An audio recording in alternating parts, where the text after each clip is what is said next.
السلام علیکم ورحمۃ اللہ وبرکاتہ۔ عید الاضحیٰ کے دو مختصر خطبات۔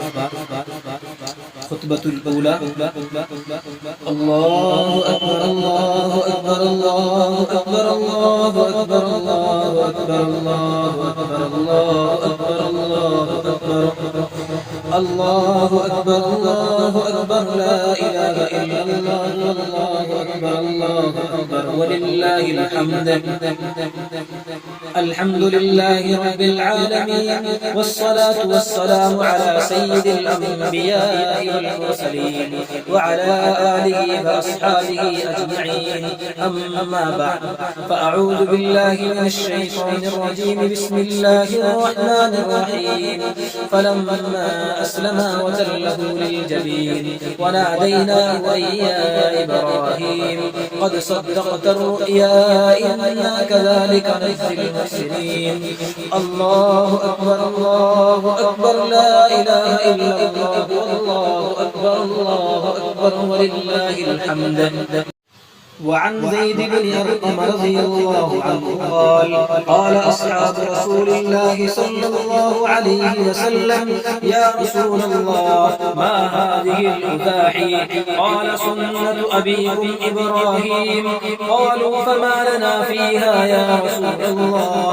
قال بكل شعرة حسنة. قالوا فالصوف يا رسول الله؟ قال بكل شعرة من الصوف حسنة. بارك الله لنا ولكم في القرآن العظيم، ونفعنا وإياكم بما فيه من الآيات والذكر الحكيم، إنه تعالى تواب كريم ملك بر رؤوف رحيم. خطبة الثانية. الله أكبر الله أكبر الله أكبر الله أكبر الله أكبر الله أكبر الله أكبر الله أكبر لا إله إلا الله والله أكبر الله أكبر ولله الحمد. الحمد لله وكفى وسلام على عباده الذين اصطفى، أما بعد، إن الله وملائكته يصلون على النبي يا أيها الذين آمنوا صلوا عليه وسلموا تسليما. اللهم انصر الإسلام والمسلمين في كل مكان. اللهم ارفع عنا البلاء والوباء.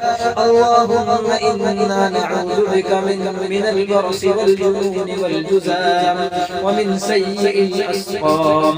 الله أكبر الله أكبر الله أكبر الله أكبر الله أكبر الله أكبر الله أكبر الله أكبر لا إله إلا الله والله أكبر الله أكبر ولله الحمد.